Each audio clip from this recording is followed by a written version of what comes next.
Just speak in tongues if you know how to speak in tongues. Salabando koba shata baba keseboska retebogobos rema baba shata bagozo tokoya ha ha ha ha ha ha ha ha ha ha ha rotobobo shata bahaya. Get ready to be blessed.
Your name is glorious and great. In him we are saved. The name of Jesus, higher than other names. King of all kings, no other name like his. The name of Jesus, higher than other names. Alpha and Omega, no other. If you believe that, wave your hands to Jesus. Hey, hey, hey, hey, hey. Hey.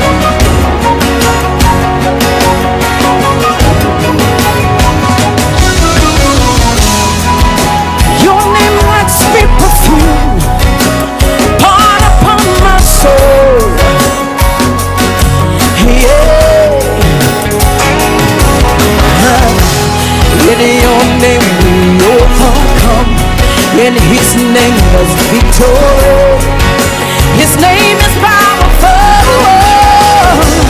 The name of Jesus, higher than other names. King of all kings, no other name like his. The name of Jesus, Alpha and Omega, no other name. Lift your hand, tell the name of Jesus. King of all kings, no other name. The name of Jesus. Alpha and Omega, Alpha and Omega. Come on, hey, hey, come on, hey. Every other God, you're better than me. Jesus God, you knows that. Lift your hands, let's listen. You lift him higher. In your name, every knee shall bow. In your name, what can I say? Oh, we call upon the name. Call his name. Jesus. Call that name. Jesus. Call that name. Jesus. Whoa. Lift up your voice. Call that name. Jesus. Mighty God. Jesus. Marvelous. Jesus. Whoa. Jesus. Jesus.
Good afternoon, everybody. Welcome again to today's edition of the Footstep Show. My name is Cecilia, but I go by the name C. Today, we're going to talk about investing in a property in real estate factor, its pros and cons. And today, our guest is no other than a real estate broker from Montreal. He goes by the name Kwajo Odro. Hi, Mr. Odro. Welcome to our show. Yeah, and good afternoon, good evening to everybody. Good afternoon. So before we dive into the discussion, who is Kwajo Odro? Wow, that was not part of the question. See, could do a draw. Well, I'm a Ghanaian, living in Montreal for the past 20, 27 years. I have my background in building engineering from Vanier College, graduated in 2001. And then I started my real estate career in 2006 for personal reasons, which when I acquired my first property, I was, let's say, I was frauded by a real estate broker. So I took it upon myself to do more digging into it, and it became a passion that I didn't want people to also go through what I went through, because it can be a very easy experience or it can be very costly. In my case, it was a bad experience. So that was what drove my passion to be a real estate broker. Oh, that's great. That's great. So now you talk about real estate and your passion. So what is the role of a real estate broker? What is my role as a real estate broker? Um, I could be a friend, I could be a family. Most of my customers become long-term family. I don't just buy you a house, we become friends for life, let's assume. What is the role of a real estate broker? First of all, real estate has become very informative recently due to internet, and information is available if you know where to look. But it can also be costly, and fraud activities have been very frequent in the industry, that if it hasn't occurred to you, you might think it doesn't exist. So my role as a real estate broker is my knowledge in the industry. In my case, 15 years under my belt. That means I've seen it all. So my knowledge, number one. I also do market analysis to know what is going on in your area, what you're looking for, what you want, your budget. That is most important. So the third one is the area, location. That's what we always talk about. Real estate is all about location, where you feel that you want to live with your family, you yourself, if you're single, if you're married, if it's an old couple, young couple, you're looking for the downtown style, condo style, or you're looking for the family, or you're looking for an investment which will yield equity in the short or long term. You also need to know about taxes. There are taxes which, if you are not preview to them, you might be surprised after you acquire the property.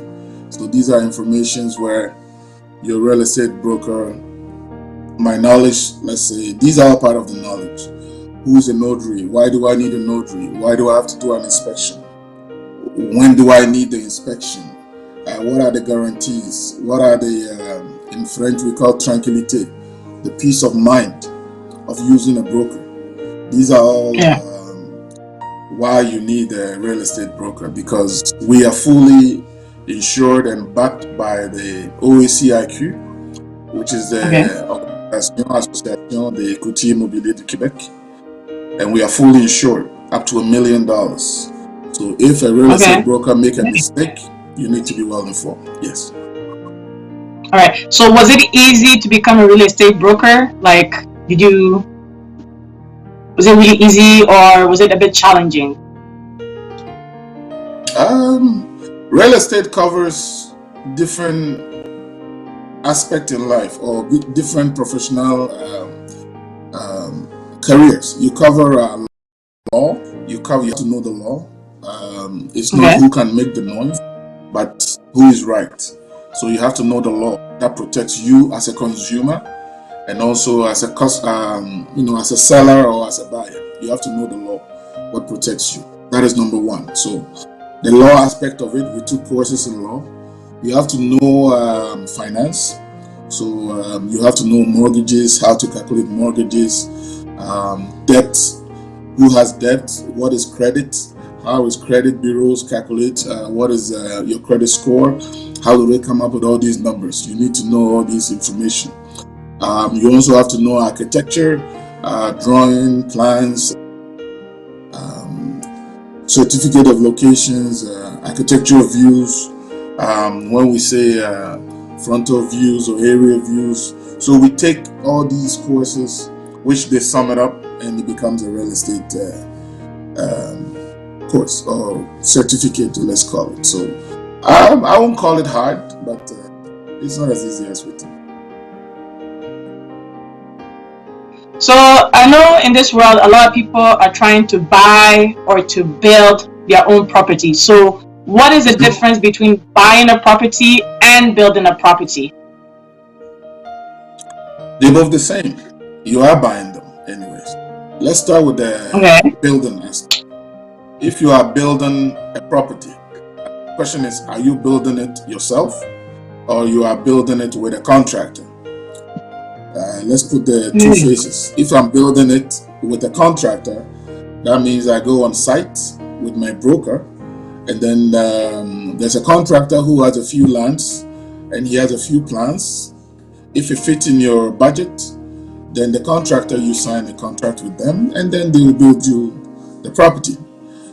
If you as a customer, you want to build your own house by yourself, it's also possible. You have to acquire the land if it's available. You need to know the zoning for the land. These are information you might not know by yourself or where to look, so you also need a broker to find this information.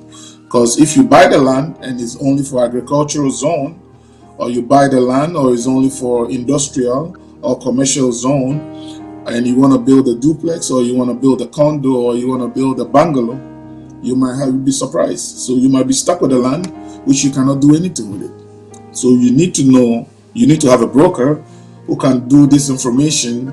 Every land in Quebec, I'll say in Quebec, I won't speak in Canada because that's where my license is. Every land in Quebec is registered with a cadastral number, meaning the Quebec government has a special number for every land. So when you go to the land registry with a cadastral number, not the address, because not every land has an address. If nothing has been built on it, there's no address. With the cadastral number, I can give you the Google map, and then you can find out. Information is available, but people need to know where to go. You go to the Quebec Land Registry, it will tell you exactly what the zoning area, what can be built on the land, if it's been flooded area, what the land has been used in the past. Is it been a dump? Is it a garbage dump? Is it a water flooded?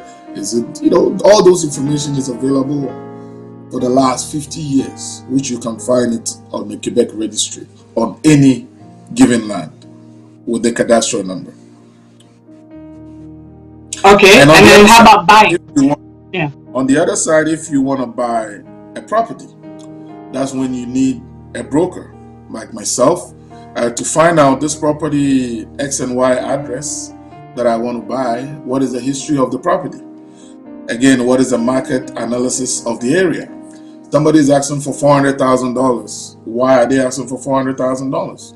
Is that the market going on prices now, or somebody think that they can, milk you up and make any money because you are a desperate buyer?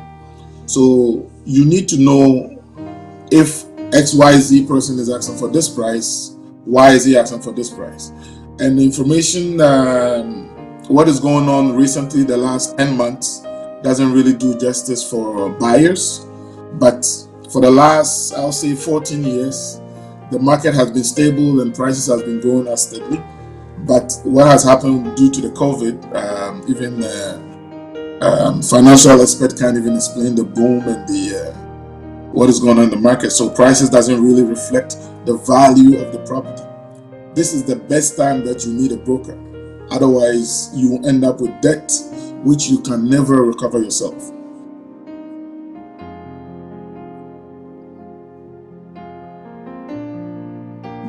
Is that okay? Yeah, it's okay. So look, like it's very important to have a real estate broker regardless, because you might end up being frauded, or you might be in big trouble because you didn't have a real estate broker to help you. So my next question would be, what are the steps in buying a property? Well, you need to call Kojodro. That is the first step. That's a good one. You need to get yourself a real estate broker. Every buyer, every seller, you need to get yourself a real estate broker. The government does advertising in many areas for people to be informed. Now, there are companies, people like a website like Dupropio who said, "Why do I need a broker? Buy by yourself." There are hidden defects. I'll get deep into that once you get into some of the questions. There are things that are hidden. There is a saying that ignorance of the law is no excuse. That's why I say some of the courses we do is about law.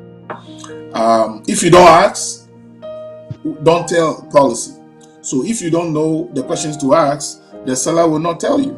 If I'm selling my house and there are problems, I will tell you what I want to tell you if you ask me the right questions. And then later you might be stuck with a house, maybe, I don't know, a disclosure like somebody died in the house, for example. You need to tell me.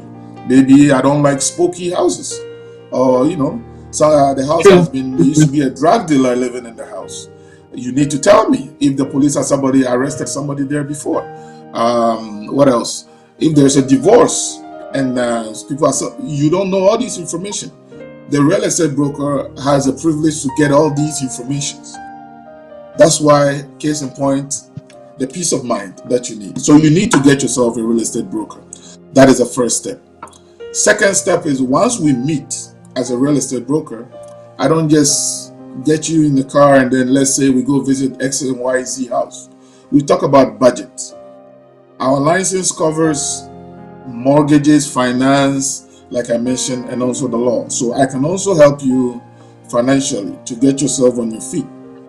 Down payment. Why do I need X amount? How much money do I have to put down on down payment?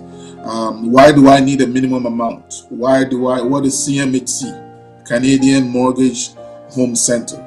We explain in detail, or I explain in detail, why I always ask people to put a minimum of 5% of whatever you are buying. Meaning that if I'm buying a house of $400,000, I need a minimum of $20,000 to put down as a down payment. Why? Because every house you buy, the mortgage is insured by the government of Canada. They are called the CMHC, Canadian Mortgage Home Center. Anybody who puts down less than 20% of down payment, you have to go through this agency of the government. So the bank is protected in case that if Cecilia buys a house and she's going through hard times, she cannot pay some monthly payment.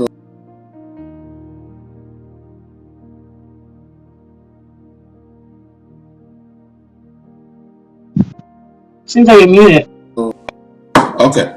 Okay, now can you hear me? Yeah, we can hear you. Let's say there's a month you're going through hard times. The government, that's why in Quebec you don't see a lot of repossessions of banks coming to take people's houses from them because they've been missing one payment, or the agency protects you with this kind of insurance. So the CMHC covers you going from 0% down up to 20% down, and it's a premium. So the higher the down payment, the lower the premium. Somebody will tell you, "Oh, I bought a house. I'm living in my house. I didn't put any money down." Ask yourself, why would the bank give you $500,000 loan without any collateral, without any obligations coming from your side? Most of the people who does this 0% money down policies, or gimmicks, I call it, they fall for these gimmicks, but most of the time all they are paying is interest. in the first few years of their mortgage, most of the things you're paying, if you're paying like $1,000 per month, most of your payment is interest. So when you put down a little bit of collateral, it tells the banks that, oh, you are willing to meet them, let's say halfway, or you are committed to the mortgage. So you also get the best interest rate on the market right now. You get the best rate, which is about 1.79%. It's an A mortgage. The lower your down payment, you might end up with something we call a B mortgage. B mortgage is, instead of 1.79, you might end up with 3%. The 2% might not mean nothing to you, but 2% of $400,000, you do the math. That's a lot of money in 5 years. So I advise people to always have something in the pocket when you want to buy a house, minimum of 5%. That is the finance side. So when we talk about CMHC, we talk about all your debt. It works on ratios. If you're making $100 a month, the government, or the ratio we'll talk about, is that you shouldn't spend more than $40 on all your debt, including mortgage, credit, hydro bills, cell phone bills, all your debt. When we talk about all your debt, it shouldn't cover 40% of your income, so that you can have a life. When you buy a house, people buy houses and they ended up doing 2 jobs to pay their mortgage. If you do that, that means you didn't buy according to your echelon, meaning according to your level. So you cut your coat according to your size. You buy what you are approved or what you can afford, not because you see people buy houses, so you go buy a house and you have to do 3 jobs to pay the mortgage. Who's going to sleep in the house? So these are things we talk about. I also talk about taxes. When you buy a house, the house belongs to you, but the land doesn't belong to you. You are renting the land. This is not like back home where I can say this is my land. The house is yours, the land you are leasing. Leasing meaning that every year you pay a property tax. There are 2 types of taxes. There's a municipal assessment, and then there is a school tax. Municipal assessment is based on the value of your square foot, let's say the size of your land and the structure. So if you have a 5,000 square foot land, every area has a price per square foot. So Pierrefonds or Vaudreuil, for example, some areas have $6 a square foot. So you pay taxes on the size of your lot, and also the construction value of your property. So the city has a system which they calculate these taxes. So let's say a house about $500,000 on a 4,000 square foot lot. Every year you might be paying a tax about close to $4,000 every year. You need to know these things. If you don't know them, and then you buy the property, and afterwards you get to know these things, you might not have the leniency to pay for these things. So when I do your mortgage calculation with you, the 4,000 example I just gave, I divided by 12 and I added to your mortgage. So every month you're paying a portion of your taxes, which the bank puts away for you. And then at the end of the year, you get your bill from the city, you give it to your bank. The bank pays for it for you for the first year. The following year, the city will know that it's your bank who pays for you. So they send a copy of the bill to your bank, and they send you a copy. So the original goes to your bank, and you get a copy. And it tells you on your copy that the original had been sent to your bank. So that is also, again, the peace of mind which you get. So at the end of the year, you don't come up with the $4,000, because most people don't have $4,000 lying around in their bank account.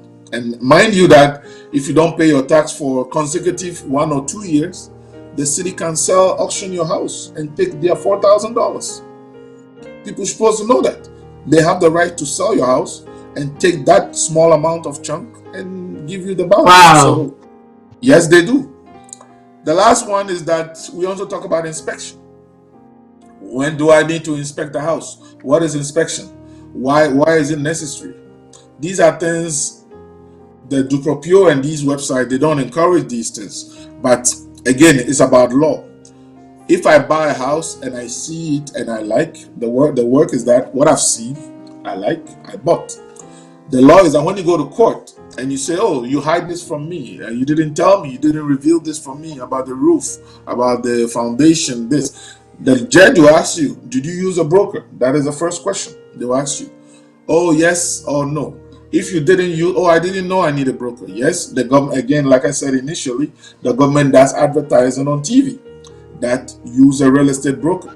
Everybody is recommended to use a real estate broker. So once you don't use a broker, I'm sure the judge will throw your case away. Once you tell the judge I use a broker, then the question doesn't address to you. It comes to your broker. Then the question is, did you do inspection? Yes or no? We do inspection on any house, and I recommend it, any house which is about 5 years old. Every house which has been built or occupied for over 5 years old, I recommend you do inspection. Now, some houses, maybe between 5 to 10 years, I could still, based on my experience, I could still recommend do not waste the money to do the inspection because of the condition and my experience. Question about the roof, the windows, the foundation, the sewage. These are the 4 criteria I look at before we make that decision. Why do I say 5 years? Any building which has never been occupied by anybody, that has been built by a contractor. When you ask the question about new houses or building your own house, any building that has been built by a contractor is guaranteed by the contractor for minimum 5 years on any aspect of the house. So that is the reason why we don't do inspection on new houses, because whatever happens, the contractor is obliged by the professional ethics. Yeah, it's called the APCHQ, Association Professionnelle des Contracteurs de Québec.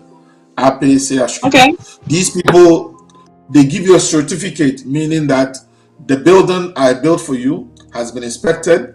This is a certificate, and when you go to see the lawyer who is a notary, they will stamp it and give you that certificate.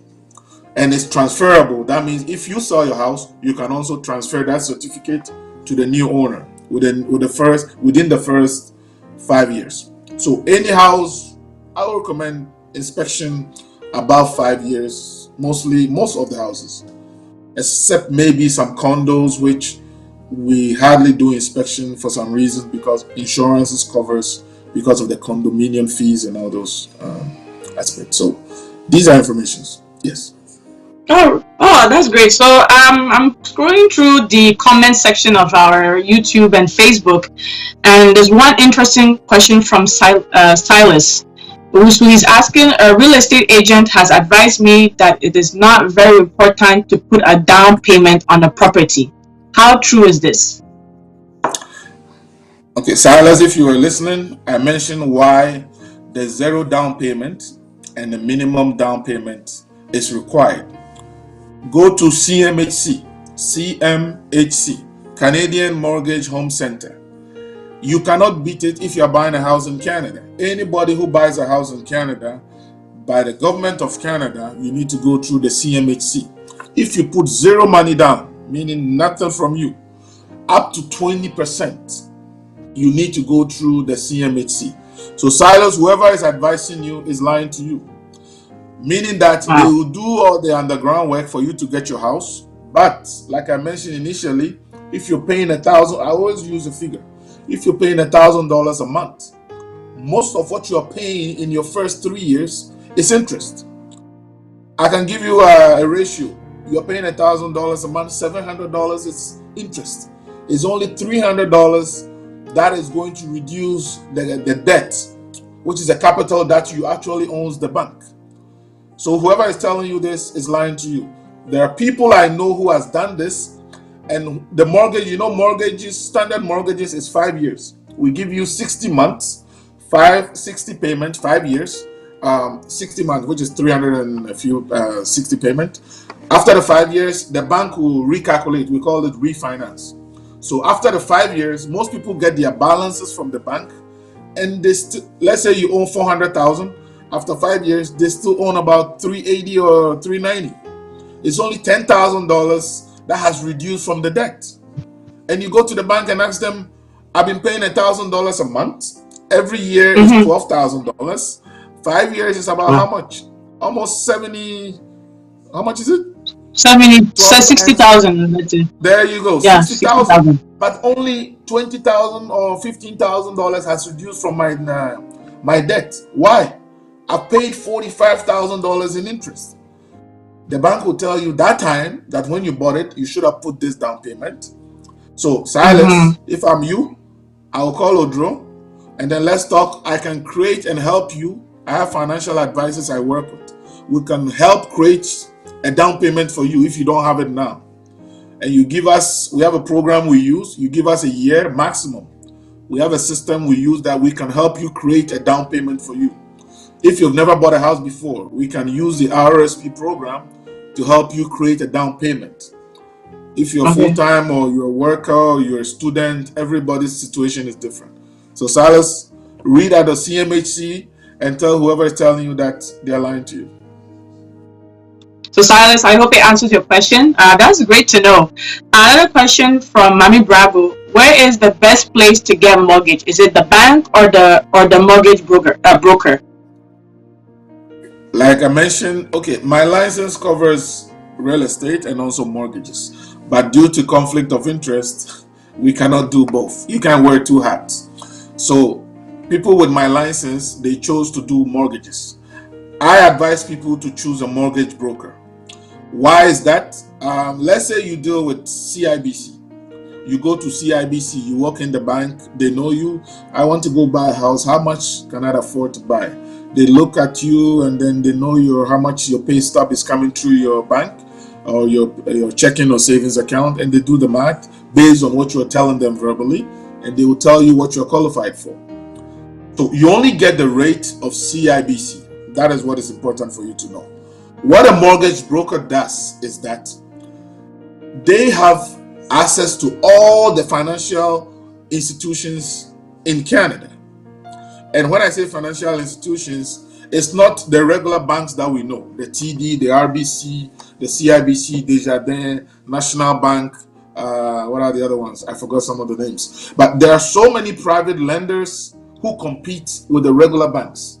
And what the question is that when banks compete on a consumer, is a consumer who wins. Let's say I take Mami Brago's file and they have a database, they put it inside and they submit it, and all the banks comes and bid for your file. Who wins? It's Mami Brago who's going to win. So she has access to all the banks through one broker. That's what the broker does. And they don't charge you a fee. No broker charge you a fee to do this. It's the bank or the institution which gives them the remuneration or the compensation. So most brokers, anybody who charges you to do that for you, call me, because they're not supposed to charge you. That is the advantage. You get access to all the banks through a broker. That's great. A last question before we go on a short break. Someone asked, can a foreigner invest in housing here? Yes, a foreigner can invest in a house. I bought properties for people outside Canada who are not Canadians. The approval process is different, and yes, you can buy. The down payment requirement is a little bit higher because of the landed or the Canadian who are here legal. The government allow us with the leniency with the CMHC, but anybody who is a foreigner, the government agency doesn't cover you. So the bank is dealing with you directly. So yes, I bought houses for foreigners, but the down payment is minimum 30%. Minimum. Whatever you want to buy as a foreigner, you can come and buy. The requirements is the same. You show your job letters, your pay stubs, what you do for living, proof of your down payment. And yes, I have lenders who strictly work with foreigners. So you can buy, yes. Oh, okay. So foreigners, you are invited to buy a house in Canada here. So we'll just take a short break and we'll be back and we'll continue with our conversations. Get really interesting. So please, to our cherished viewers, if you have questions, don't hesitate to post it on our Facebook or YouTube page. So we'll be right back.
Hello again, Cherry viewers. If it's your first time joining us again today, welcome to another edition of Footstep Show. My name is Cecilia, but I go by the name C. And today we're talking about investing in a property in a real estate side, its pros and cons. And we have our real estate broker from Montreal, Quebec, Brother Kojo Drew. So welcome back, sir. Thank you, C. All right. So our next question, I know there was a question about insurance. Is it really important to have an insurance? Insurance for For the there are house? so many. Okay, home insurance. Yeah, home insurance, yeah. There are several types of insurance, so people need to be educated on these kind of things. Yes, it's very, very important to have an insurance. I mentioned the CMHC insurance. It's not a choice. The bank will not give you a mortgage if you put down less than 20%. So anywhere between 0 to 20% is an obligation. It's not a choice. The bank will go to the government agency and they will add a premium, which is an insurance on your mortgage. So that is not mortgage insurance. Let's get that clarified. Okay. That is a CMHC insurance. Okay, good. The second one is mortgage insurance. Mortgage insurance is, I have a mortgage at, let's say, TD Bank, $300,000, and then the bank will ask you, what is your lifestyle, your health, your this, your that. Are you a smoker? You are not a smoker, and then they come up based on your age, your sex, and your health style. They will come up with an insurance. Let's say $30 a month on your mortgage. It follows the mortgage. That's why they call it mortgage insurance. Why I'm not a favor of that mortgage insurance? Because people grow, and the more you are growing, the higher the insurance is, You get because you're getting expensive. close Yeah, to okay. your high risk. So today, if I take an insurance policy which follows my mortgage, and like I said, you refinance, you recalculate your balance every 5 years. In 5 years, I'll be older, and in 5 years, my contract with the bank will expire, because they have to recalculate my mortgage and my balance, which my payment normally goes down. So in 5 years, if I take another mortgage insurance, it will go higher. So why don't I have my own life insurance, which they'll come to my house, and I'll explain this again. Life insurance, which the insurance company doesn't come to your house to take your blood sample, is fake.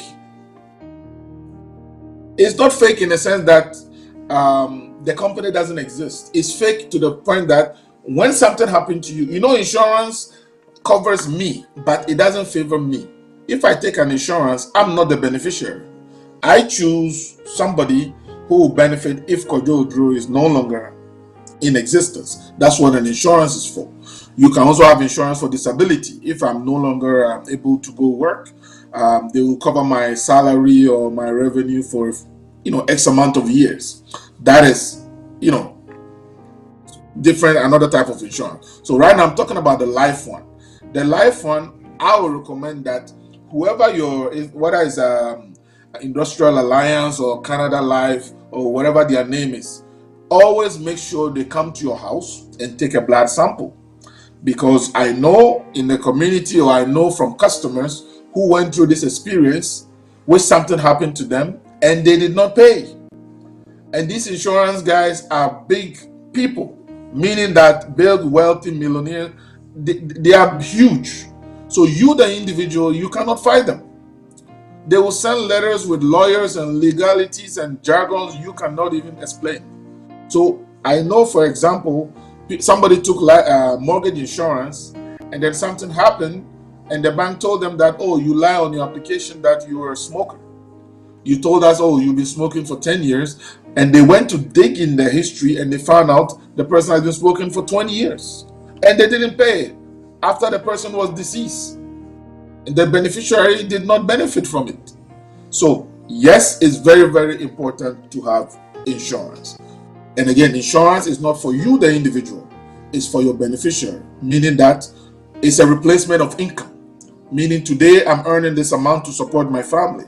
If I'm no longer available, I want my family or whoever I'm with should have the same lifestyle. They shouldn't get broke, or their lifestyle shouldn't change because I'm no longer available. So Yeah. if I'm no longer available, I want my family, my kids, or whoever it is to benefit or to have the same lifestyle that they're enjoying while I'm around. That is what the insurance is for. So yes, our people, we should educate ourselves to take insurance, because we always say we're scared to die, but death is inevitable to everybody. We will all go one day. When you go, let your family enjoy so that we don't cry too much. All right, great. Don't take coffee at your Yeah, so as our guest said, make that the insurance that you're taking, make sure they come to your house to take samples, and always remember it's for the beneficiary, not for you, the individual. That's really good Yes, to know that there's different type of insurance for a house, for a house yes, coverage. So my next question would be like, can I acquire more than one house? So let's say me, yes, you Cecilia, I'm can. coming to can I buy more than one? Yes, you can. It's all on your wallet. The more you have, okay. The law changed about 7 years ago. The law Okay. changed um, a few years ago when I started this, and I mean 15 years ago. Yes, you can buy multiple houses as long as that you have the minimum 5% down payment. This is I would say about 7, 8 years ago the law changed. Why did the law change? Because the government saw that people were acquiring too much debt. Mm. When I say the government, the CMHC, the Canadian Mortgage Home Center, they saw that people were being choked. Wow. People they focus too much on their credit cards, and the line of credit were choking them. But they were buying multiple properties. Somebody will go and take his line of credit and go put as a down payment. So he's paying the mortgage, and at the same time he's also paying the line of credit. If eventually, they'll be living their grocery life on credit cards. You know what I mean? So the government stopped this and said that if you want to buy more than one, the first house you can buy with a minimum of 5%, like I always recommend. The CMHC will cover you. If you want to buy a second house, you need a minimum of 20%. So, case in point, if I'm buying my first house and it's worth $400,000, I need $20,000, 5%. If I'm buying my second house, I need a minimum of 20%. So you are telling the bank that I'm okay. I'm not going to choke. I have the money. So because you cannot live in two houses. So they know that one of your investment, one of your properties is for an investment. It's not for occupation. So you have to come up with the 20% down payment, which is $80,000 instead of, yes. No, it's not wow. That means you are telling the bank you can afford it. If you can afford it, $80,000, then you cannot afford two mortgages.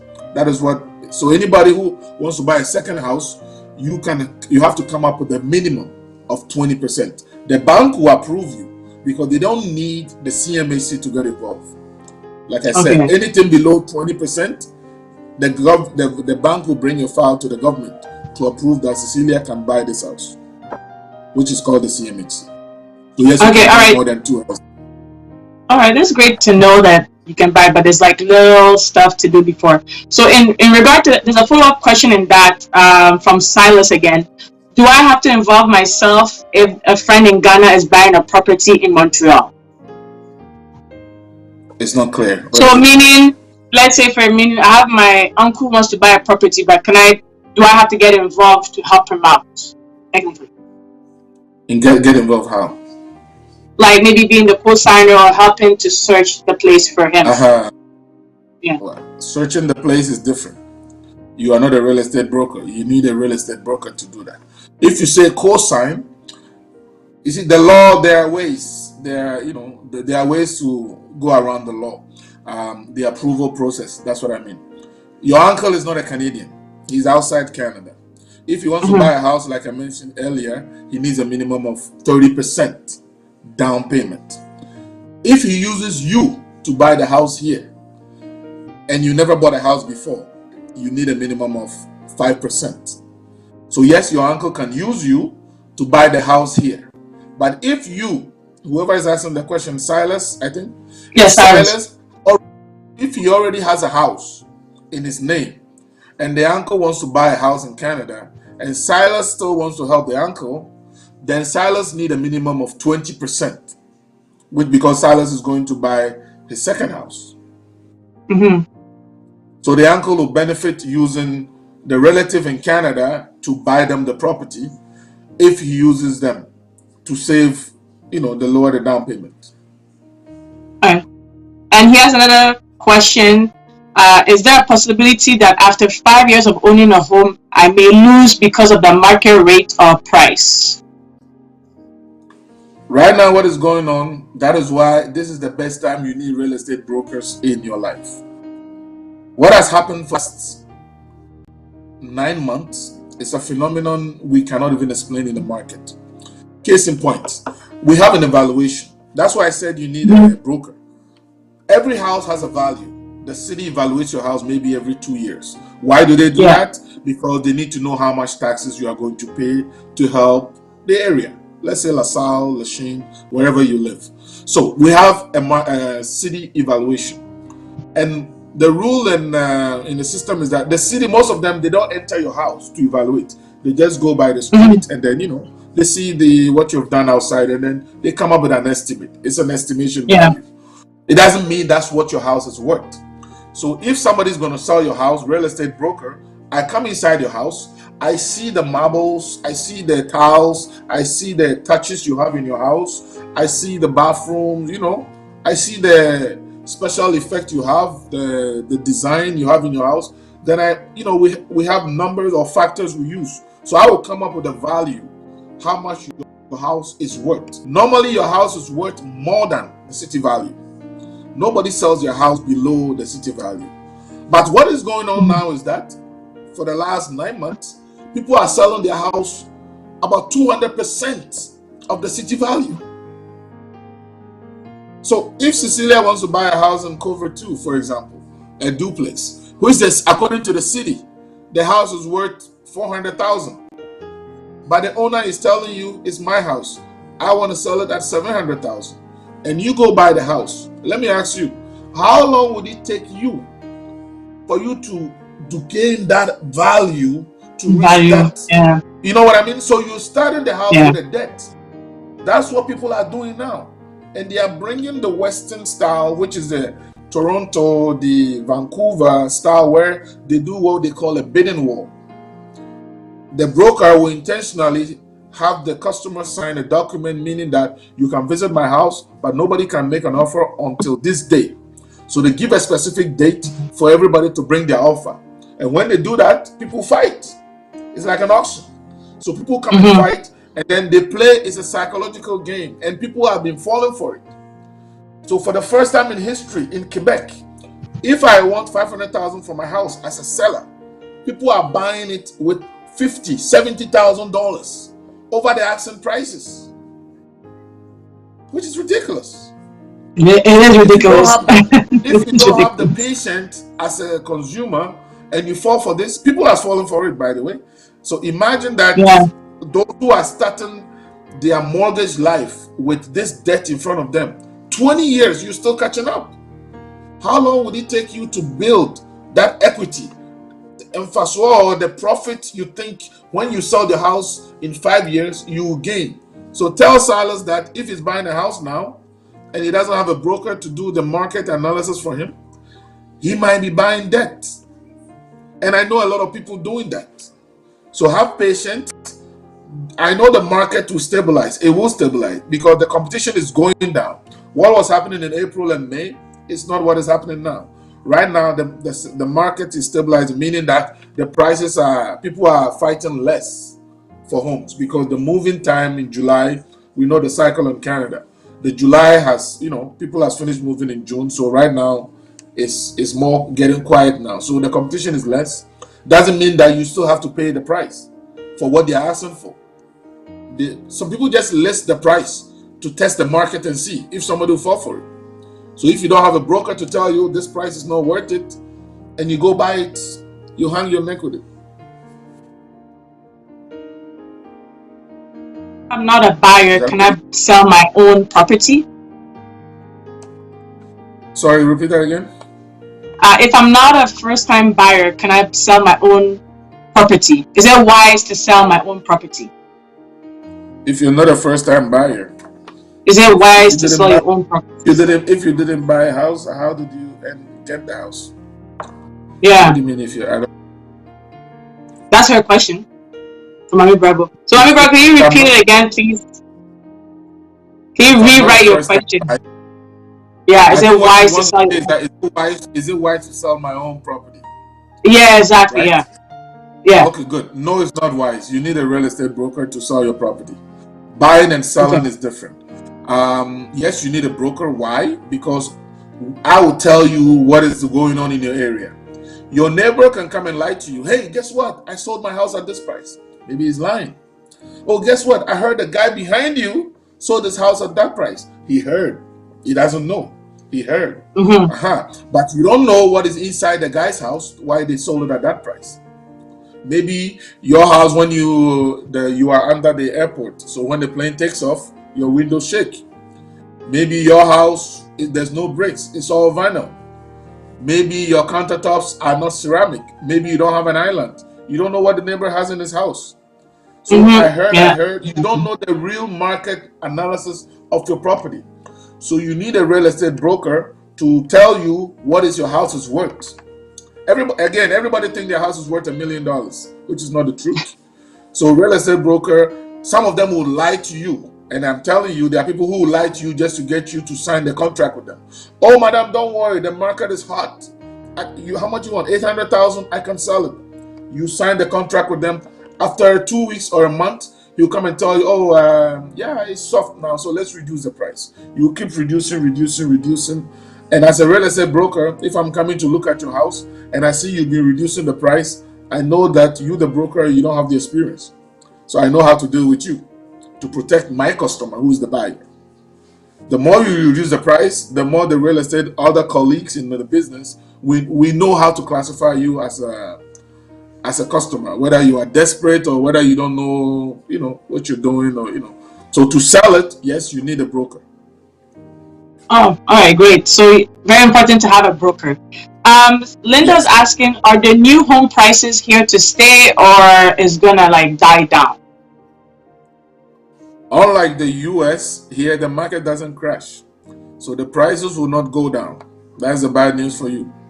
But the good news is that prices will not be going up.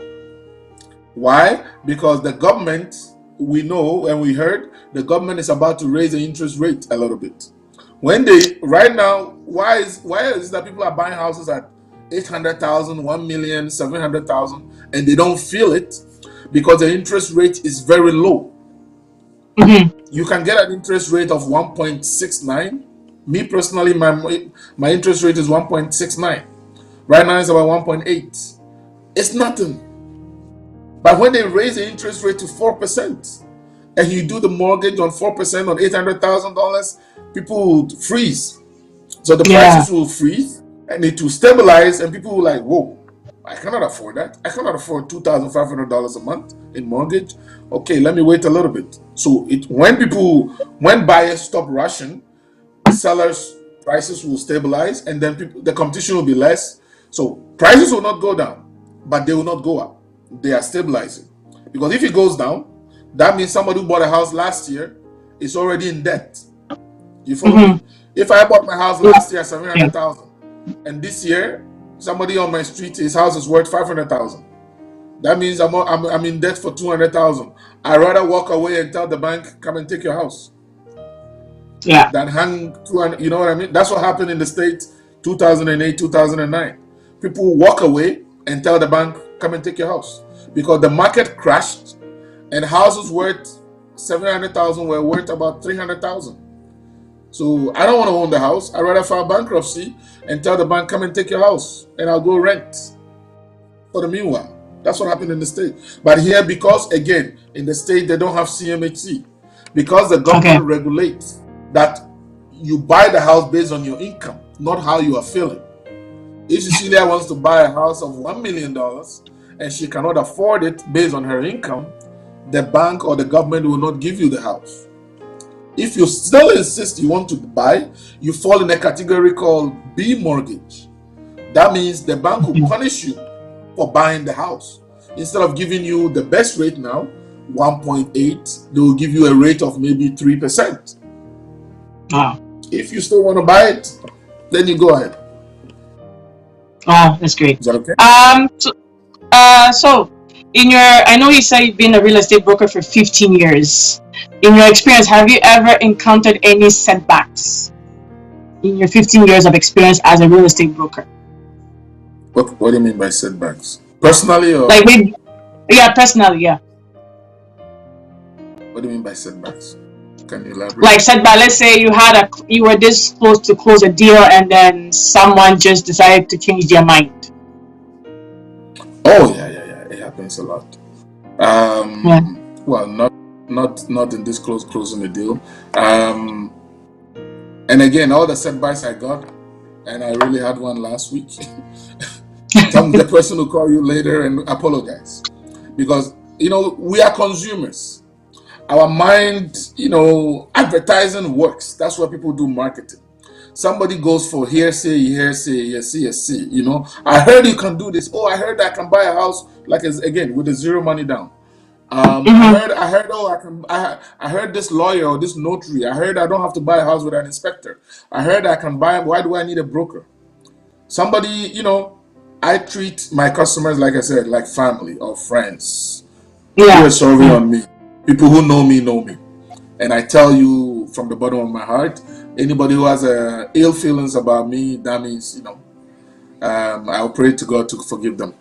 But somebody I've been working with, for example, because of the market, what is going on, I told them to be patient. Oh, Mr. Odro, I need to buy it now. I have to buy it now. Why? I said, you need to be patient. Oh, the rent. I said, yes, I know how much rent is going on now. It's a 3-bedroom house, depending where, it's between 1,000 to 1,002. I know what is going on, but have patience, because what you are going to buy now, you are going to choke. Oh, they didn't listen. They went ahead. That is a setback, because number one, I wasted my time. But there is a way I could have taken legal actions against them. But because, I have conscience, I didn't. My colleagues, they will take legal actions against you for wasting their time, because it's my time and my knowledge and my wisdom and my professionalism you've wasted. I could take you to court, I can sue you, and you pay my commission, whether you like it or not. But I didn't do that for personal reasons. I let it go. Last week, she called me back, and she has been, she's not happy with whatever she did, and now she's stuck with it, and then she needs me back to go remove her from, the bad move she did. This is a customer I've been working with for over a year now. So, sometimes you have to let it go and move on, but our people. All right. So there's a lot of questions coming up, but our time is almost up. So I'll ask one last question, and then you give us your takeaway message. We'll go for a short break, actually, then we'll go for our final message. So from Silas again, can I renegotiate with the bank on my interest rate? Silas, are you thinking about buying, or you already bought the house? If you already bought the house, no, you cannot. If you are yet to buy the house, yes. That's what I said. You, the consumer, do not negotiate with the banks, because you don't know what the competition bank has for you. Again, a bank is not just the physical building which you see with the ATM machines or with the bank teller. A bank is any financial institution which has a license to operate as a bank. So do not think that the banks are the regular ones that we know. There are hundreds of banks in Canada here. So if you haven't bought the house yet, call Kojo Odro, and I'll link you up with my mortgage experts who will negotiate on the rate for you. You, the consumer, okay, you go to your bank and says, hey, I was just listening to a real estate broker on Facebook. He says the rate is this. Oh, yeah, okay, we will knock off 0.01% for you. Right? Just to set you up. Yeah. How do you know it's the best rate in the market? Still, how do you know Okay, if you didn't listen to me, maybe you wouldn't have go and ask. But how do you know even after the rebate, after the discount they are giving you, how do you know it's still the best in Canada? That is the question. Yeah. So you need to have yourself a real estate broker to give you this guidance. Otherwise, you negotiating, you think you get the best rate. But when I'm negotiating, they know I know. Let's say I'm negotiating with TD. TD knows as a broker, I know what CIBC can offer. I know what Desjardins is offering. I know what Banque Nationale is offering. I know what's Investors Group or XYZ, MCAP. I know what all these financial banks, I know what they are offering. So TD will not bullshit me because they know I'll bring my customer somewhere else. And when you deal with a broker, they check your credit only once. Do not let people, do not be a customer where you hop from one bank to the other. Everywhere you go, you have to sign them and give them authorization to check your credit. And anybody who checks your credit, you lose credit score. Did you know that? Really? I didn't know that. Yeah. Stop hopping. Wow. Everywhere you go, where you give them authorization, well, they need to know your credit. You cannot be walking around with a printed copy of this is my credit. Take a copy of this. No, they don't believe you. They need to go and print it themselves. So you need to authorize them and give them your SIN number or your driving license or your DOB, date of birth, and then give them authorization. So they'll go to Equifax or TransUnion to find your credit score and print a copy for themselves. Anytime a financial institution knock on your credit to get a score, to get your credit statement, you lose points. Oh wow, that's great. So I know it's getting really interesting. I think definitely we need to have a part 2 of this. So we'll take a short break, like a few seconds break, and then we'll wrap it up. So we'll be right back. All right.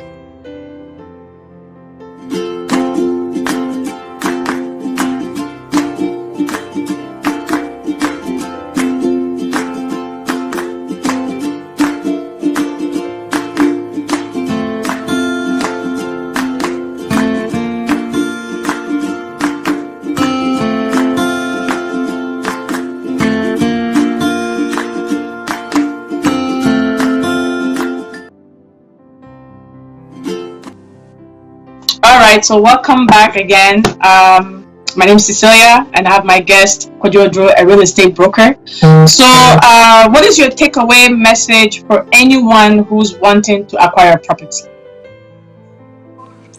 Takeaway message. To sum it up, you need to be well informed. You need to be well informed. You need to be well informed. I mentioned that I started my career because I was frauded. I was lied to, and I keep telling everybody who becomes personal friend with me. I've told most of my customers this story, why I became a broker. The guy lied to me. So everybody I buy a house for, I give them the information. You have to build the trust with whoever you are working with. Because apart from your kids, I always tell people, apart from your family, the biggest investment you can do is real estate. That is the biggest investment, apart from your family, having kids or having a wife. Or the next thing is, so it's not something you should take lightly. So you need to be informed. Wherever I'm telling you today, you don't believe it, Google. That's why I'm giving you pages, website, APCHQ, Association Professionnelle des Contracteurs de Québec, OACIQ. That is our website. Organisation des Associations des Courtiers Immobiliers. That is real estate. The government agency that regulates us. It's like our police. They make sure we are doing our job properly. You have a complaint about me, you call the OACIQ. They will check my license, they will suspend me, or they will do whatever they want to do with me, because they cover my insurance up to $1 million if I make a mistake on my transaction with you. You need to have your real estate broker who is trustworthy. How do you know they are trustworthy? You can't judge by the face. It's by also you yourself being informed. Meaning, read online. Do not just look at remax.com or saturn.com or Royal Lepage and you see a house and you want to call and go visit. How do you know you can afford the house? Don't buy a house for fashion. buy a house because you know what you're doing, because you want to build equity. Meaning that if I buy a house and I live in it for 10 years, if I sell, this is the savings I have. Because the house is very important. That is why the government allows you to even use your retirement to buy a house without any penalty. The RRSP program. So before you make a decision to buy a house, have a real estate broker who speaks your language, who understands you, who knows your culture, who can discuss finance with you, so that when you buy the house, you will not have to go and do 2-3 jobs to pay your mortgage. Once you do that, then you made a mistake. And the house must work for you, meaning that there are people who buy houses and after a few years they go and cash back, take money from the house, from the house. You see, that is another day I'm going to talk about that. But doing that doesn't help you as an individual. There are properties you can do that. There are reasons why people do cashbacks. If I'm living in my own house, or if I'm living in a duplex, or if I'm living in a condo, there are reasons why I cannot do cashbacks, or I want to do cashbacks. These are things you need to know. So have a real estate broker who you don't rush to buy a house. Let somebody teach you, educate you about mortgages, about values, or about market analysis. Know what is going on in Lachine, LaSalle, Couverture, Terrebonne, Mascouche, Vaudreuil. You don't know. The real estate broker knows what is going on now. So trust somebody, or have somebody you can trust, that when you look for them, you can find them. Not somebody you buy a house, they buy a house for you, and then after the transaction, you never meet them again, or you never hear from them again. Somebody you see every day, which you can, ask questions whenever you want. So that is my takeaway message to people. All right. So thanks. Yes, so educate yourself, and don't forget to contact Mr. Drew for all your real estate questions. So I think we're definitely going to have a part 2 of this, because it's getting interesting. And the questions are keep coming, but due to time, we have to call it for a day. For sure, we're going to have another time with you, let you know when. So keep following us on Facebook, on YouTube, we're also on Instagram and Twitter, The Footstep Show. So please follow us on all these platforms, and you get to know everything that's going on. So on behalf of the Footstep Show, I want to say thank you very much, Mr. Drew, for taking your time to teach us about real estate. My phone number. You didn't give my phone number. Can you give my phone Okay, we'll post it. So his phone number is 514-575-3315. 514-575-3315. We'll post it after the group on the page, his phone number and his business card. So it will be posted up shortly. So like I said, on behalf of the show, I want to say thank you so much. My name is Cecilia. I hope you guys enjoyed watching the show. So have a good evening and enjoy the rest of the week.